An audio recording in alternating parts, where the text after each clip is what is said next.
My name is Truman Ashworth. I'm 48 years old.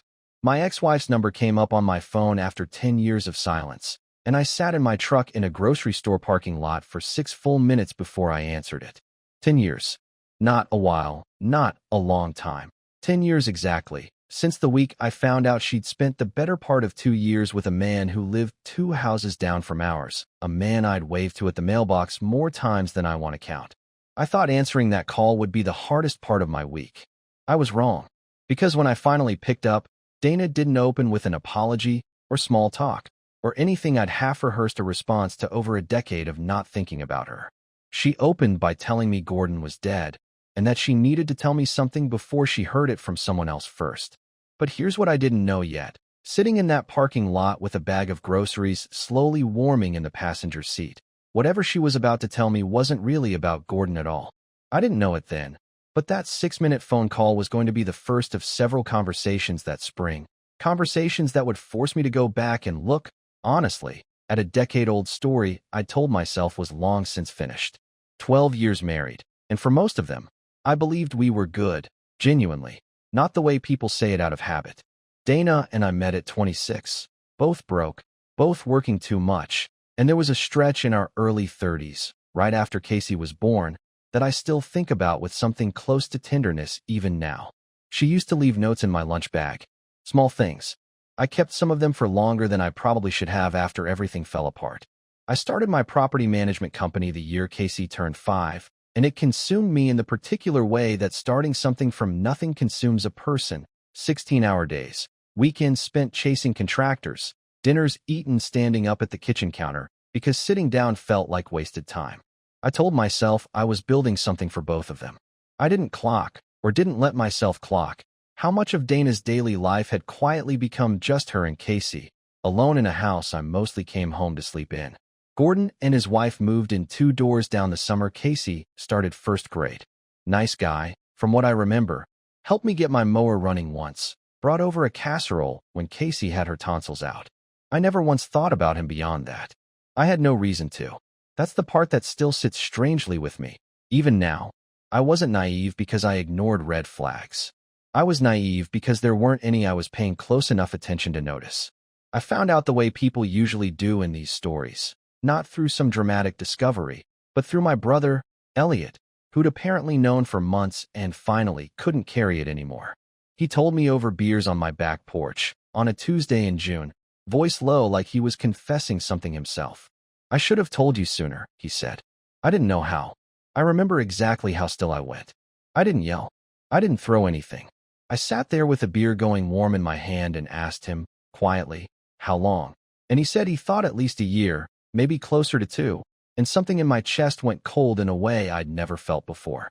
I confronted Dana that same night. She didn't deny it. Not really, not for long. She cried, said she was sorry, said it had started small and gotten away from her in a way she couldn't explain even to herself. I remember her saying, at one point, "I felt so alone in that house, Truman," and I remember feeling, underneath my own devastation, a flicker of something that almost resembled understanding, which made the whole thing feel even worse. We tried, for about 4 months, to save it. I want to be honest about that, because it matters for what comes later. I wasn't a man who walked out the door the second he found out. I stayed. I went to therapy with her. I tried, in my own limited, silent way, to forgive something I didn't fully understand yet how to forgive. It didn't work. By the following spring, the pain outweighed whatever hope either of us had left, and I filed. Dana didn't fight the divorce. Casey split time between us until she left for college, and Dana and I hadn't spoken, not once, not a single word, in the 10 years since. Until that phone call. "Truman," she said, when I finally answered, her voice older than I remembered, rougher around the edges. "I'm sorry to call out of nowhere. Gordon died 3 weeks ago. Heart attack. I wanted you to hear it from me, not from someone at the grocery store." I sat with that for a second, surprised by how little it actually moved in me. "Okay," I said. "I appreciate you telling me." There was a pause, long enough that I almost thought the call had dropped. Then she said, "There's something else. Something I never told you, back then. I think I need to tell you now, before too much more time passes." I didn't know it yet. Sitting in that parking lot with my hands suddenly tied around the phone, That whatever she was about to say was going to unravel a version of our history I'd spent a decade believing I understood completely. "What is it?" I said, when the silence on the line had gone on long enough that I needed to say something. "Not on the phone," Dana said. "Can we meet? I know it's a lot to ask. I don't want to say this into a phone." I told her I'd think about it. I hung up and sat in that parking lot a long time. The groceries forgotten, running through a decade I thought I'd already fully processed, and finding, underneath it, a low current of unease I hadn't expected to still be capable of feeling about her. I didn't call her back that day. I drove home, put the groceries away, and didn't tell anyone. Not my girlfriend, Marisol, not Casey, not Elliot. That Dana had called it all. I want to explain something about the years between then and now, because it matters for what came next. I didn't spend a decade nursing that wound the way people sometimes imagine. I rebuilt. The company grew, slowly, steadily, into something I was genuinely proud of. Casey and I stayed close, closer, maybe, than we'd have been if the divorce hadn't forced both of us to be intentional about the relationship instead of assuming it. I dated on and off for years, cautiously, until I met Marisol 4 years ago, and something in me that had stayed guarded for a long time finally, quietly, let its guard down. I'd made peace, or thought I had, with the version of my marriage's ending that I carried. Dana had an affair. I found out. We tried and failed to save it. I moved on, imperfectly but genuinely, and the specifics of it had faded into something more like an old scar than an open wound. Her phone call cracked that piece open in a way I hadn't braced for. Not because of Gordon's death. I felt almost nothing about that, which surprised me with its own flatness, but because of that one sentence, something I never told you, back then.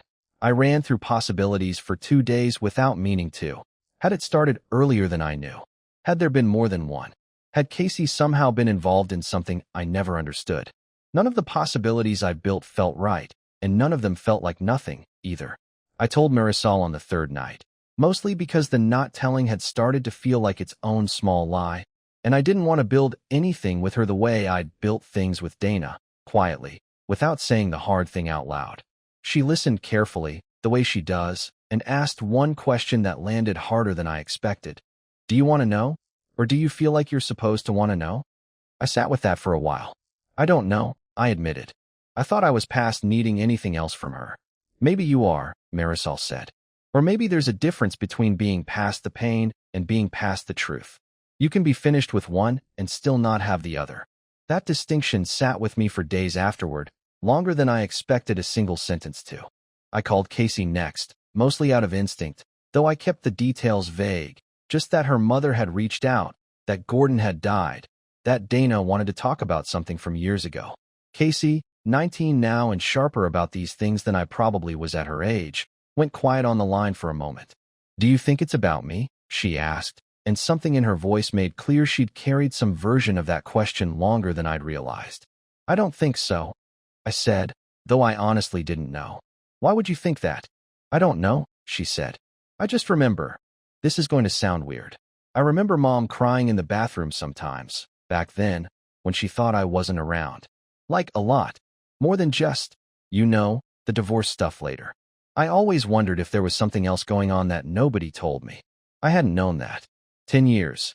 And there was apparently a whole texture of memory living inside my own daughter that I'd never once asked her about, because asking would have meant reopening something I'd told myself was closed.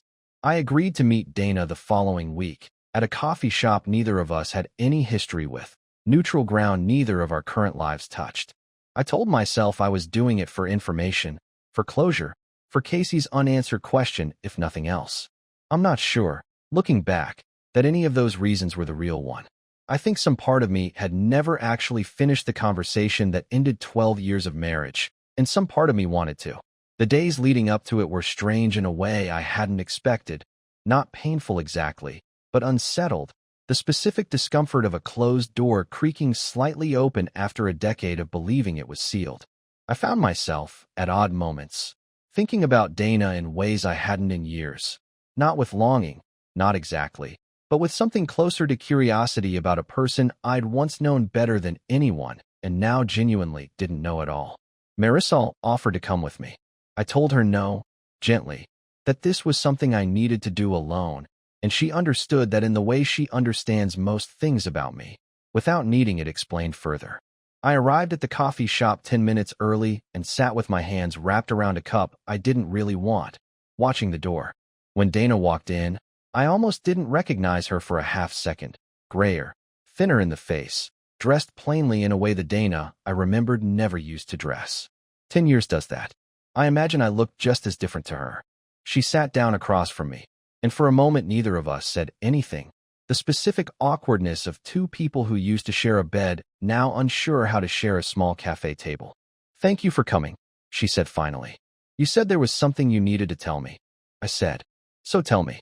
She wrapped both hands around her own cup, the way I remembered her doing when she was nervous, a gesture that hadn't changed in 10 years, even though almost everything else about her had. "It's about how it actually started," she said. "With Gordon. I told you a version of it back then. It wasn't the real one. If you've ever sat across from someone you thought you'd already grieved completely and felt an old wound, remember, all at once, that it was never quite as healed as you told yourself. You understand exactly the kind of stillness I sat in at that table, waiting for her to keep talking. I didn't know it yet, but what she said next was going to undo 10 years of a story I'd built my piece on top of. "What do you mean, it wasn't the real one?" I said. Dana turned her cup a quarter turn on the table, a small, deliberate motion, like she needed something to do with her hands before she could do anything with her voice. "Back then, I told you it started slowly, that we just talked, and it turned into something over time, and I let it. That's what I told you, and what I let you believe for 10 years. Wasn't that true?" "Some of it," she said. "Not the timeline." "Not really." She looked up at me. "It didn't start the year before you found out. It started almost 2 years before that. Elliot didn't know the full length of it either. I don't think he knew the beginning at all, just the part closest to when he found out." I sat with that for a moment, feeling something recalibrate slowly in my chest, the way it does when a fact you'd built a whole understanding around turns out to have been smaller, or larger, or simply different than you thought. Dana, that's almost 3 years total." "I know," she said. "I know how that sounds. I've had 10 years to think about how that sounds. I want to be honest about what I felt in that moment, because it wasn't what I expected. Not fresh devastation. Exactly. The marriage had been over a long time, and nothing about a longer timeline changed the fundamental fact I'd already absorbed years earlier.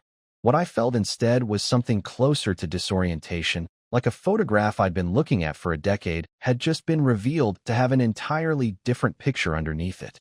"Why are you telling me this now?" I asked. "After 10 years. Why does it matter now?" She was quiet for a moment. "Gordon's wife found something after he died," she said. "Old messages, going back further than she knew about, too. She called me, furious, and some of what she said made it clear she'd pieced together dates I never wanted anyone to piece together. I realized if she was going to say something to somebody, to Casey, maybe, if she ever got angry enough, or to people in town, I wanted you to hear the truth from me first, not secondhand, the way you heard the beginning of it from Elliot instead of from me." Something in that landed harder than the timeline itself had. 10 years later, and I was still learning the truth about my own marriage from someone managing what I was allowed to know, rather than simply being told.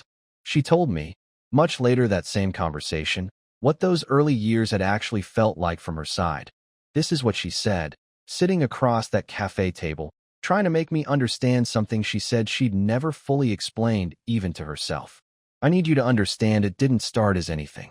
Gordon and I started talking because our kids were in the same class, because you were gone so much those first 2 years of the business, because some nights I'd be sitting in that house, so completely alone I'd forget what my own voice sounded like until Casey asked me something.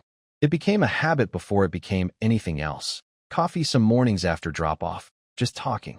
I told myself for almost a year that it was just friendship, that I was allowed to have someone to talk to.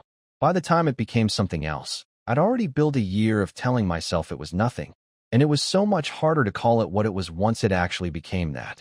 I lied to you about the timeline back then because I couldn't stand for you to know I'd spent that long lying to myself before I ever lied to you." That's what she told me. 10 years after the fact, sitting in a coffee shop with cold coffee between us, I was hearing the actual beginning of the story for the first time.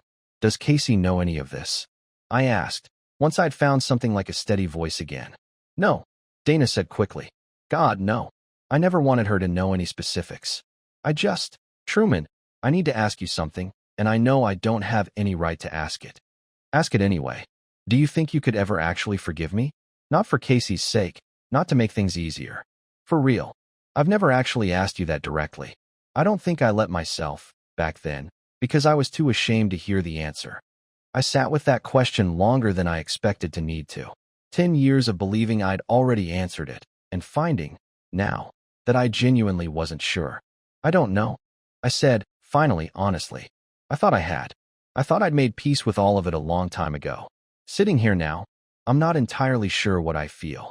She nodded slowly, like she'd expected that answer, or something close to it. That's fair, she said. I just needed to actually ask. We didn't resolve anything that day. I drove home with the radio off, the whole conversation replaying in a loop I couldn't quite stop, and when I walked in the door, Marisol took one look at my face and didn't ask any questions right away, just made tea and sat with me until I was ready to talk. I told her everything. The real timeline, Gordon's wife, the question Dana had finally asked after 10 years of not asking it. Marisol listened without interrupting, and when I finished, she asked the question that ended up staying with me longest. Do you think she's telling you this because she's finally being honest, Marisol said, or because she's afraid of what happens if someone else tells you first? I didn't have an answer. I still don't know, fully, even now. I think it might have been both, in a way that made the truth of it harder to fully trust rather than easier. Dana texted 2 days later, asking if we could talk again, if I wanted to. I sat with that message a long time before answering, feeling something I hadn't expected to feel a decade after everything ended, genuine uncertainty about who I was going to be in the next conversation, whether the man walking into it would be the one who'd built a peaceful life without her, or some older, unhealed version of myself I thought I'd already left behind for good. If you've ever had an old wound reopened just enough to make you question how healed it ever actually was, you understand exactly the kind of uncertain ground I was standing on that week. And I promise you, the second conversation with Dana revealed something I hadn't expected at all, something that had almost nothing to do with the affair itself and everything to do with what came after it. I agreed to meet Dana again, this time at a park near Casey's old elementary school, a choice I don't think either of us made consciously, but that felt, once we were both standing there, exactly right, a place that belonged to the version of us that had actually worked before any of it fell apart. There's something else, she said, before we'd even sat down on the bench. I've been going back and forth about whether to tell you. I think I need to, though. For the same reason as before, I don't want you hearing it from someone else. I felt something tighten in my chest, an old, familiar bracing. Okay. Elliot knew longer than he told you, she said. Not the full length, but longer. He found out almost a year before he told you. Not a few months like he probably said. I sat with that, feeling the ground shift again, this time towards someone I hadn't expected it to touch at all. Elliot knew for a year and said nothing. He came to me, Dana said, early on, after he first found out. He told me to end it, or he'd tell you himself. I begged him not to. I told him I would end it, that I needed time to figure out how to do it without blowing up everything. He gave me that time. I don't think he ever stopped regretting it, honestly. I think that's part of why he eventually told you it all. The guilt of carrying it got too heavy. I didn't say anything for a long moment. 10 years, and I was learning, one conversation at a time, that the version of the story I'd built my piece on top of had more people quietly managing it than I'd ever understood. Dana, obviously, but also my own brother, sitting on a year of knowledge before he ever brought it to my back porch. Does Elliot know you're telling me this now? I asked. No, Dana said. I don't know if I should be the one to tell you. But I also don't know if he ever will, if I don't. I thought about the beers on the porch, Elliot's low voice. I should have told you sooner. I didn't know how. A sentence I'd taken, for 10 years, as an admission of a few months of hesitation. Not a year of active silence, made in exchange for a promise Dana never fully kept in the time frame she'd given him. I called Elliot that evening. I didn't plan out what I wanted to say. I just dialed. And when he picked up, I asked him directly, "Did you know for a year before you told me?" Not a few months. A year. The silence on the other end told me everything before he said a word. Truman, just answer it. Yeah, he said quiet. About that long. She asked me to give her time to end it herself. I thought I was doing the right thing, giving her that chance instead of blowing everything up myself. I was wrong. I've known I was wrong for 10 years. I just didn't know how to bring it up without it looking like I was trying to make it about me instead of about what actually happened to you. I sat with that for a long moment, feeling something complicated settle in me. Not quite anger, not quite forgiveness, something unresolved sitting somewhere between the two. I need some time, I told him. I'm not trying to punish you. I just need to sit with this. He said he understood. I believed him. It didn't make the conversation any easier to end. She told me, during that same park conversation, about the year Elliot had known and said nothing. This is what she said it had felt like, carrying that particular secret inside the larger one. Knowing Elliot knew and hadn't told you was its own kind of torture, honestly. Every family dinner, every time he came over for a game, I'd watch him be normal with you and feel sick with what we were both hiding from you together. I think some part of me almost wanted him to break and tell you sooner, just so I wouldn't have to be the one making that choice every single day for a year. When he finally did tell you, I remember feeling this strange, terrible relief underneath all the panic, like something that had been sitting on my chest for a year had finally been allowed to lift, even though it meant losing you completely. I never told you that before. I don't think I let myself examine it that clearly until just now, saying it out loud to you. That's what she told me. 10 years later, sitting on a park bench, I understood for the first time that even the ending of my marriage had a version of relief buried inside it that belonged entirely to her. I didn't talk to Elliot again for almost 3 weeks. It wasn't punishment, exactly. I genuinely needed the time to sort out what I felt, separate from what I was supposed to feel, the way Marisol had asked me to distinguish weeks earlier about Dana's original phone call. Casey noticed something was off between me and her uncle at a family gathering that month, and asked me about it directly, the way she'd asked about her mother's crying years earlier. I told her, carefully, an edited version, that her uncle had known something for longer than he should have before telling me, and that I was working through how I felt about it. Are you going to forgive him? She asked. I don't know yet, I said. I think I probably will eventually. It's just going to take longer than I expected. She nodded, the way 19-year-olds do when they're absorbing something more complicated than they let on. For what it's worth, she said, I think everyone in this whole thing was kind of protecting somebody. Just the wrong somebody, a lot of the time. That observation from my daughter stayed with me longer than almost anything Dana or Elliot had said directly. I met Dana one more time before I made any decisions about what came next, a shorter conversation, at her request, at the same coffee shop where this had all restarted. She looked more tired than she had the first time, like the unburdening of the last few weeks had cost her something rather than relieved her the way she might have hoped. I don't expect anything from telling you all this, she said. I want to be clear about that. I'm not asking you to forgive me, or Elliot, or to let me back into your life in some bigger way. I just couldn't carry the edited version anymore, especially not with Gordon's wife out there now knowing pieces of it too. I appreciate you telling me the truth, I said, even 10 years late. Do you think you'll ever actually be able to forgive it? She asked again, the same question from weeks earlier, still hanging unanswered between us. I sat with it, honestly, for a long moment before I answered. I think I forgave the marriage ending a long time ago, I said. I'm not sure yet if that's the same thing as forgiving what actually happened. I think I need to figure that out for myself, not out loud with you. She nodded, like she'd expected exactly that kind of honest, unfinished answer, and something in her face suggested she'd made a kind of peace with not getting anything cleaner than that. If you've ever had to separate forgiving an outcome from forgiving the actual choices that led to it, you understand the particular, uncomfortable work I was doing that spring, and I promise you, the answer I eventually landed on, once I finally sat with all of it honestly, surprised even me. I spent the next 2 weeks doing something I hadn't done in 10 years, actually sitting with the full, true shape of what had happened to my marriage, instead of the softened, partial version I'd built my peace around. It wasn't comfortable.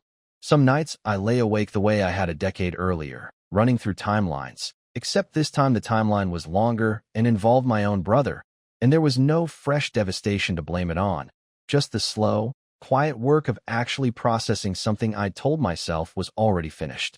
Marisol was patient with me through all of it, in the specific way she's patient with everything, present, honest, unwilling to tell me what to feel. You don't owe her a forgiveness on any kind of schedule, she said one night, when I admitted I felt guilty for still being unsettled weeks after Dana's first phone call. You also don't owe her withholding it, if that's genuinely where you land. Just don't decide either one because it feels like the story's supposed to end that way. That distinction mattered more than almost anything else anyone said to me that spring. I reconciled with Elliot before I resolved anything with Dana, which surprised me a little, though it probably shouldn't have. He came over on a Sunday, sat across from me at my own kitchen table, and said the thing he clearly needed to say without me having to draw it out of him. I made the wrong call, he said. I told myself I was protecting you from something worse by giving her time. I was really just protecting myself from being the one who broke it. That's the truth of it, and I've known that for 10 years. I believe you, I said. I'm still working through it.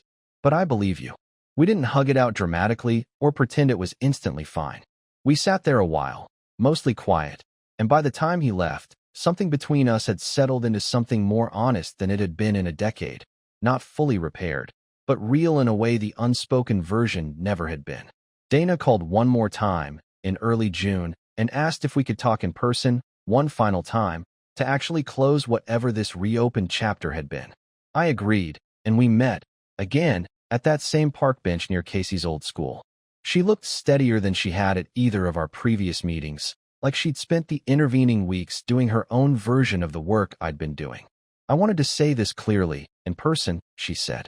Whatever you decide about forgiving me, I need you to know I'm not asking for anything back. Not a friendship, not closeness, not even regular contact.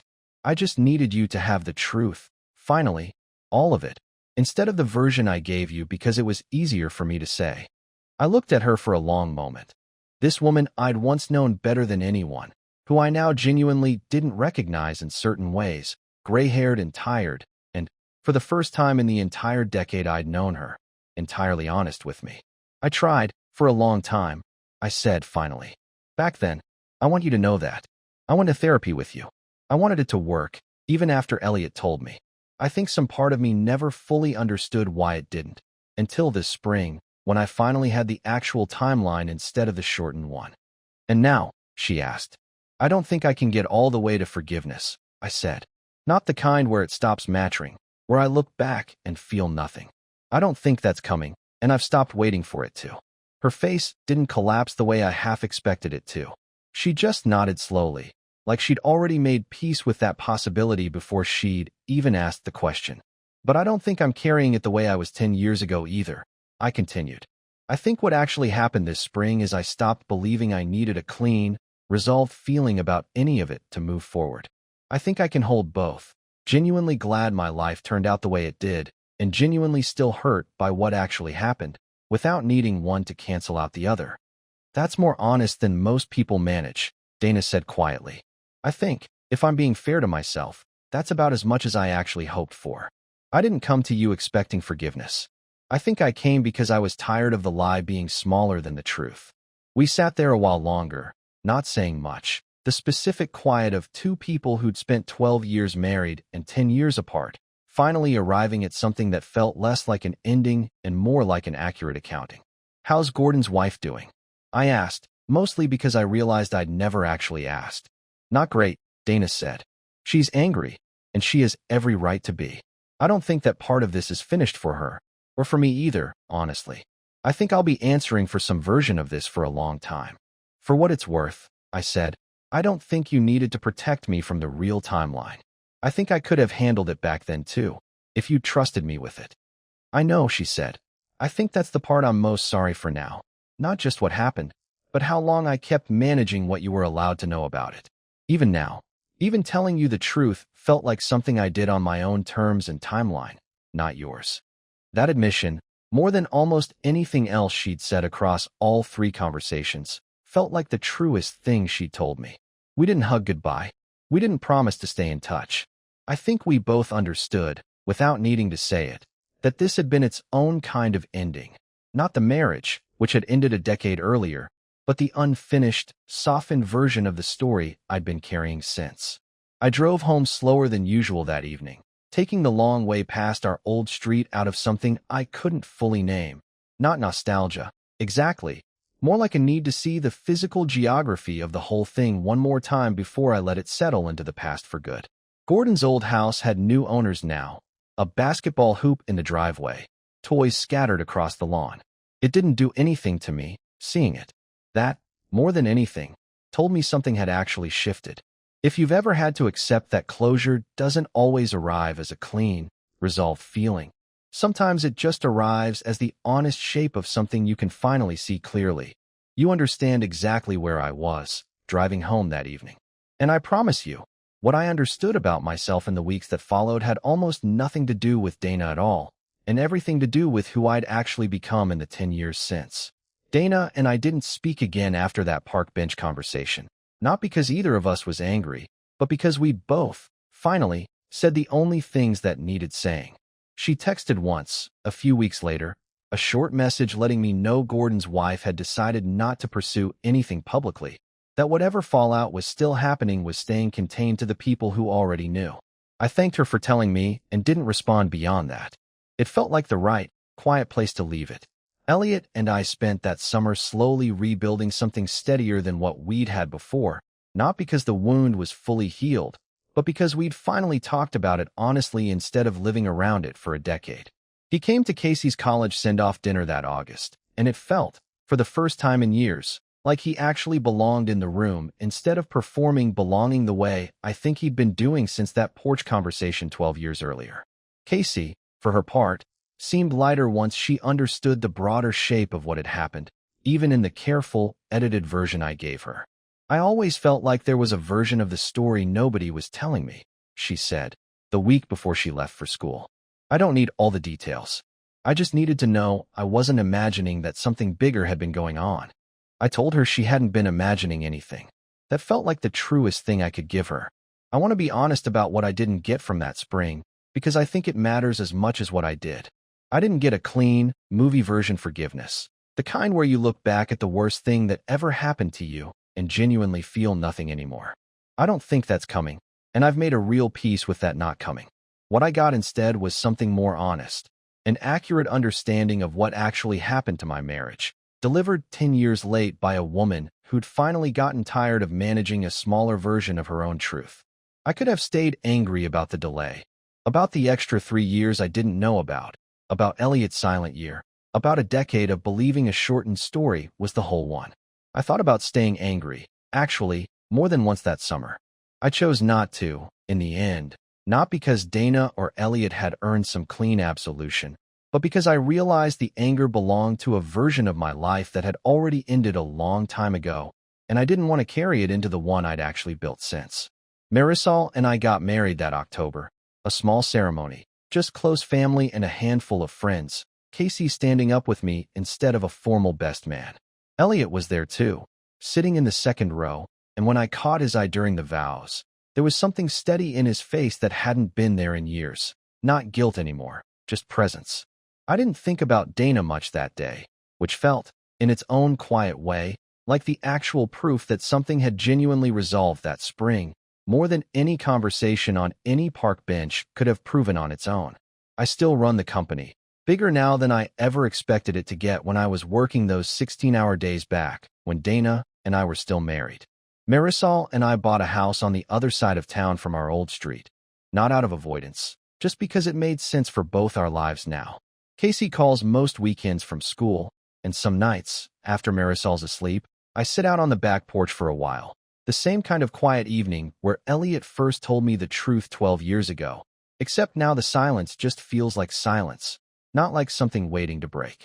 On a Sunday that November, driving Casey to the airport after a visit home, she asked, out of nowhere, if I was glad Dana had called that day in the parking lot, all those months back. I thought about it for longer than the question probably needed. I think so, I said finally. Not because it was easy. It really wasn't.